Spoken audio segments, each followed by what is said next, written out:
Chapter 14. Man that is born of a woman is of few days and full of trouble.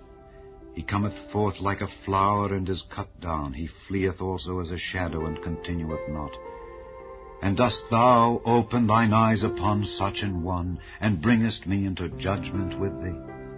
Who can bring a clean thing out of an unclean? Not one. Seeing his days are determined, the number of his months are with thee, thou hast appointed his bounds that he cannot pass. Turn from him that he may rest, till he shall accomplish as an hireling his day.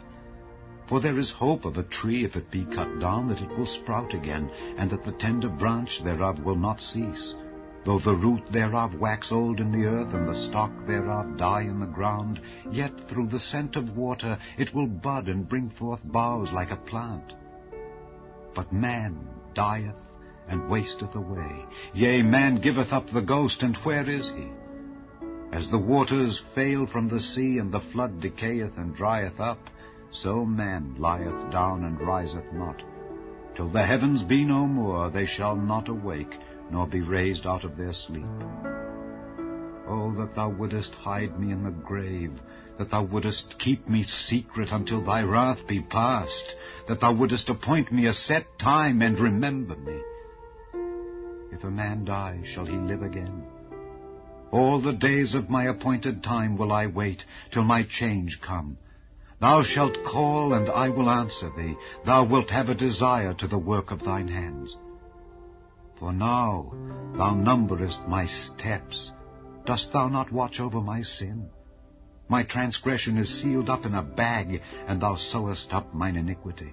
And surely the mountain falling cometh to naught, and the rock is removed out of his place. The waters wear the stones. Thou washest away the things which grow out of the dust of the earth, and thou destroyest the hope of man. Thou prevailest forever against him, and he passeth. Thou changest his countenance, and sendest him away. His sons come to honor, and he knoweth it not, and they are brought low, but he perceiveth it not of them. But his flesh upon him shall have pain, and his soul within him shall mourn. Chapter 15. Then answered Eliphaz the Temanite, and said, Should a wise man utter vain knowledge, and fill his belly with the east wind? Should he reason with unprofitable talk, or with speeches wherewith he can do no good? Yea, thou castest off fear, and restrainest prayer before God. For thy mouth uttereth thine iniquity, and thou choosest the tongue of the crafty. Thine own mouth condemneth thee, and not I. Yea, thine own lips testify against thee. Art thou the first man that was born, or wast thou made before the hills? Hast thou heard the secret of God, and dost thou restrain wisdom to thyself? What knowest thou that we know not? What understandest thou which is not in us? With us are both the grey-headed and very aged men, much elder than thy father. Are the consolations of God small with thee? Is there any secret thing with thee? Why doth thine heart carry thee away, and what do thy eyes wink at, that thou turnest thy spirit against God, and lettest such words go out of thy mouth? What is man that he should be clean, and he which is born of a woman that he should be righteous? Behold, he putteth no trust in his saints. Yea, the heavens are not clean in his sight. How much more abominable and filthy is man, which drinketh iniquity like water? I will show thee, hear me, and that which I have seen I will declare, which wise men have told from their fathers, and have not hid it, unto whom alone the earth was given, and no stranger passed among them. The wicked man travaileth with pain all his days, and the number of years is hidden to the oppressor. A dreadful sound is in his ears. In prosperity the destroyer shall come upon him. He believeth not that he shall return out of darkness, and he is waited for of the sword. He wandereth abroad for bread, saying, Where is it? He knoweth that the day of darkness is ready at his hand. Trouble and anguish shall make him afraid, They shall prevail against him as a king ready to the battle. For he stretcheth out his hand against God, and strengtheneth himself against the Almighty. He runneth upon him, even on his neck, upon the thick bosses of his bucklers, because he covereth his face with his fatness, and maketh collops of fat on his flanks. And he dwelleth in desolate cities, and in houses which no man inhabiteth, which are ready to become heaps. He shall not be rich, neither shall his substance continue, neither shall he prolong the perfection thereof upon the earth. He shall not depart out of darkness. The flame shall dry up his branches, and by the breath of his mouth shall he go away. Let not him that is deceived trust in vanity, for vanity shall be his recompense. It shall be accomplished before his time, and his branch shall not be green. He shall shake off his unripe grape as the vine, and shall cast off his flower as the olive. For the congregation of hypocrites shall be desolate, and fire shall consume the tabernacles of bribery. They conceive mischief, and bring forth vanity, and their belly prepareth deceit. Chapter 16. Then Job answered and said, I have heard many such things. Miserable comforters are ye all. Shall vain words have an end? Or what emboldeneth thee that thou answerest? I also could speak as ye do.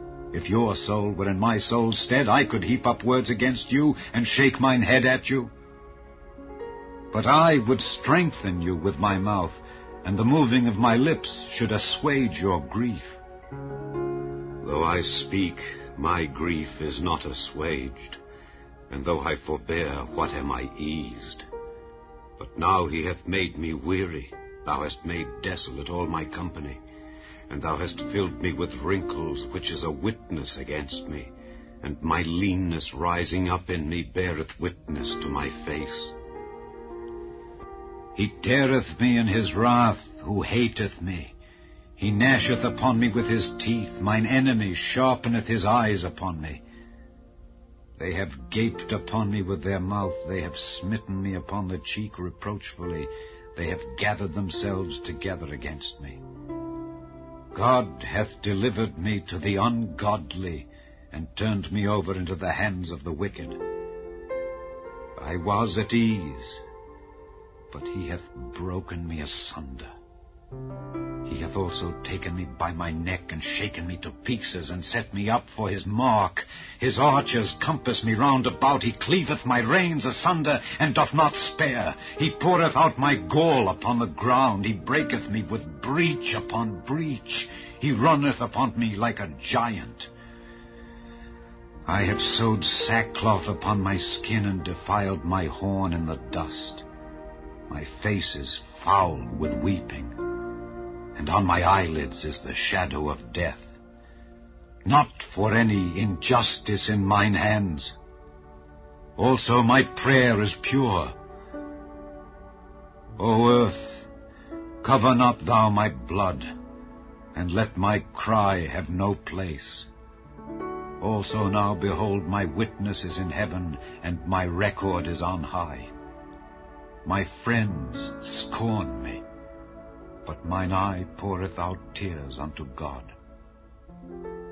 Oh, that one might plead for a man with God, as a man pleadeth for his neighbor. When a few years are come, then I shall go the way whence I shall not return. अय्यूब की पुस्तक अध्याय 14। मनुष्य जो स्त्री से उत्पन्न होता है वह थोड़े दिनों का और दुख से भरा रहता है। वह फूल की नाई खिलता, फिर तोड़ा जाता है। वह छाया की रीति पर ढल जाता और कहीं ठहरता नहीं। फिर क्या तू ऐसे पर दृष्टि लगाता है? क्या तू मुझे अपने साथ कचहरी में घसीटता है? अशुद्ध वस्तु से शुद्ध वस्तु को कौन निकाल सकता है? कोई नहीं। मनुष्य के दिन नियुक्त किए गए हैं, और उसके महीनों की गिनती तेरे पास लिखी है, और तूने उसके लिए ऐसा सिवाना बांधा है जिसे वह पार नहीं कर सकता। इस कारण उससे अपना मुंह फेर ले कि वह आराम करे, जब तक कि वह मजदूर किनाए अपना दिन पूरा न कर ले।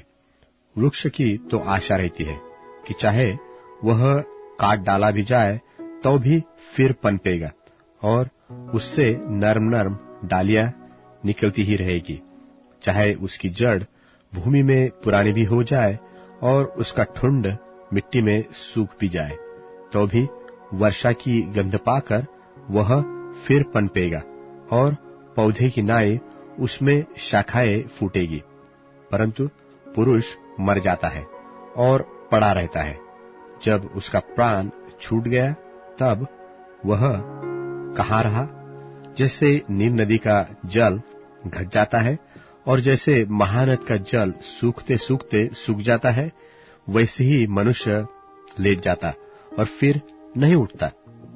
जब तक आकाश बना रहेगा तब तक लोग न जगेंगे और न उनकी नींद टूटेगी। भला होता कि तू मुझे अधोलोक में छिपा लेता और जब तक तेरा कोप ठंडा न हो जाए तब तक मुझे छिपाए रखता और मेरे लिए समय नियुक्त करके फिर मेरी सुधि लेता। यदि मनुष्य मर जाए तो क्या वह फिर जीवित होगा? जब तक मेरा छुटकारा न होता तब तक मैं अपनी कठिन सेवा के सारे दिन आशा लगाए रहता। तू मुझे बुलाता और मैं बोलता। तुझे अपने हाथ के बनाए हुए काम की अभिलाषा होती, परंतु अब तू मेरे पग पग को गिनता है।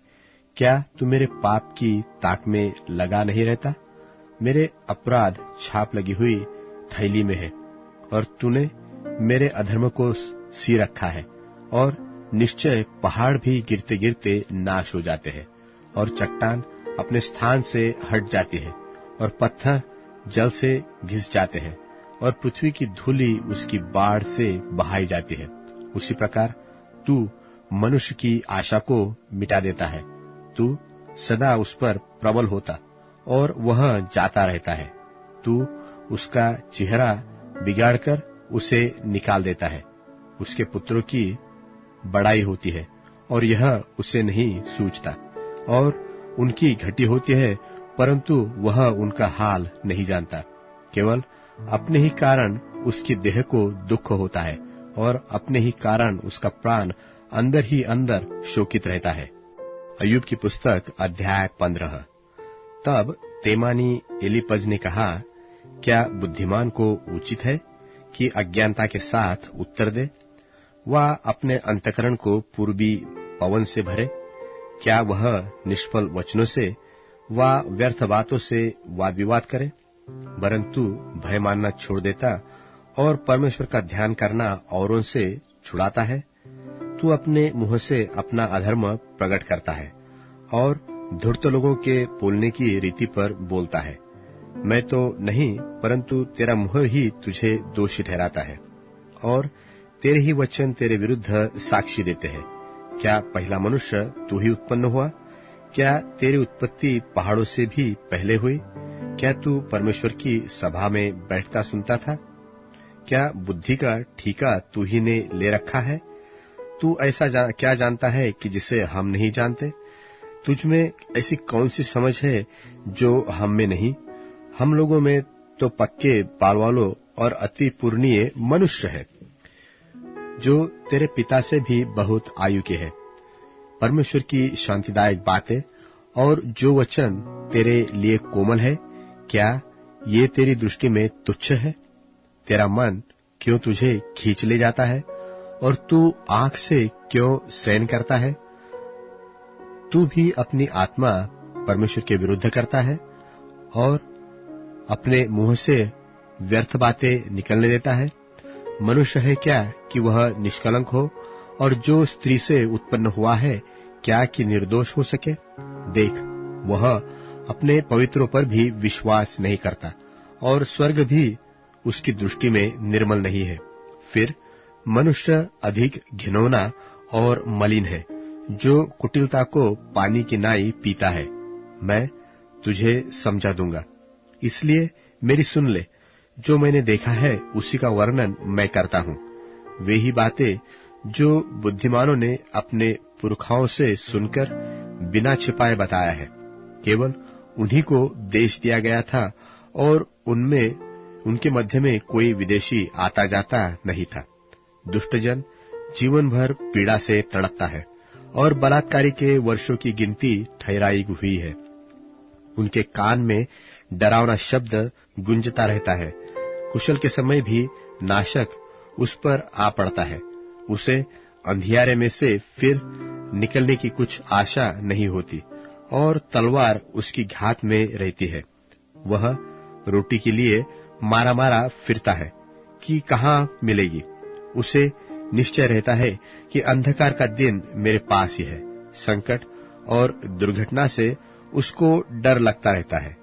ऐसे राजा की नाई जो युद्ध के लिए तैयार हो, वे उस पर प्रबल होते हैं। उसने तो परमेश्वर के विरुद्ध हाथ बढ़ाया है और सर्वशक्तिमान के विरुद्ध वह ताल ठोकता है और सिर उठाकर और अपनी मोटी मोटी ढालें दिखाता हुआ घमंड से उस पर धावा करता है, इसलिए कि उसके मुंह पर चिकनाई छा गई है और उसकी कमर में चर्बी जमी है और वह उजाड़े हुए नगरों में बस गया है। और जो घर में रहने योग्य नहीं और खंडहर होने को छोड़ गए हैं, उनमें बस गया है। वह धनी न रहेगा और न उसकी संपत्ति बनी रहेगी और ऐसे लोगों के खेत की उपज भूमि की ओर न झुकने पाएगी।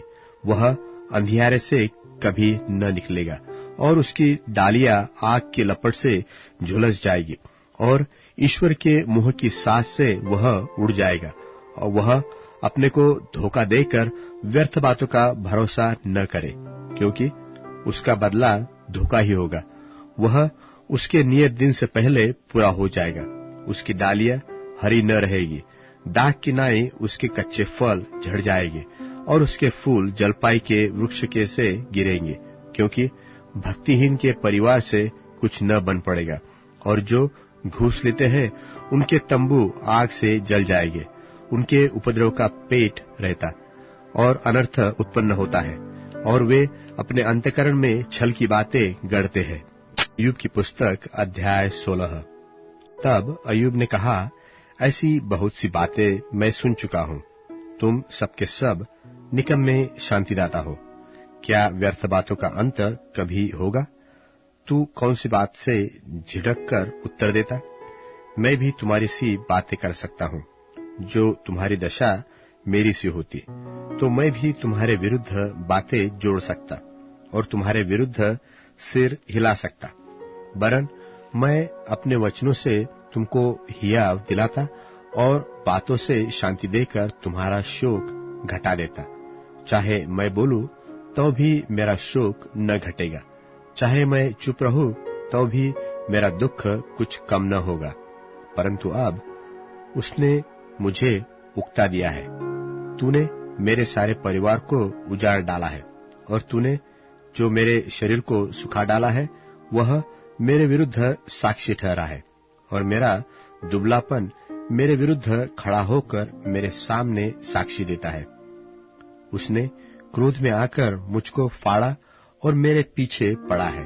वह मेरे विरुद्ध दांत पीसता और मेरा बैरी मुझको आंखें दिखाता है। अब लोग मुझ पर मुंह पसारते हैं और मेरी नामधराई करके मेरे गाल पर थपेड़ा मारते और मेरे विरुद्ध भीड़ लगाते हैं। परमेश्वर ने मुझे कुटिलों के वश में कर दिया और दुष्ट लोगों के हाथ में फेंक दिया है। मैं सुख से रहता था और उसने मुझे चूर चूर कर डाला। उसने मेरी गर्दन पकड़कर मुझे टुकड़े टुकड़े कर दिया। फिर उसने मुझे अपना निशाना बनाकर खड़ा किया। उसके तीर मेरे चारों ओर उड़ रहे हैं। वह निर्दय होकर मेरे गुर्दों को बेचता है और मेरा पित्त भूमि पर बहाता है। वह शूर की नाई मुझ पर धावा करके मुझे चोट पर चोट पहुंचाकर घायल करता है। मैंने अपनी खाल पर टाट को सी लिया है और अपना सिंग मिट्टी में मैला कर दिया है। रोते रोते मेरा मुंह सूज गया है और मेरी आंखों पर घोर अंधकार छा गया है, तो भी मुझसे कोई उपद्रव नहीं हुआ है और मेरी प्रार्थना पवित्र है। हे पृथ्वी, तू मेरे लहू को न ढांपना और मेरी दोहाई कहीं न रुके। अब भी स्वर्ग में मेरा साक्षी है और मेरा गवाह ऊपर है। मेरे मित्र मुझसे घृणा करते हैं, परंतु मैं परमेश्वर के सामने आंसू बहाता हूँ कि कोई परमेश्वर के विरुद्ध सज्जन का और आदमी का मुकदमा उसके पड़ोसी के विरुद्ध लड़े, क्योंकि थोड़े ही वर्षों के बीतने पर मैं उस मार्ग से चला जाऊंगा जिससे मैं फिर वापिस न लौटूंगा।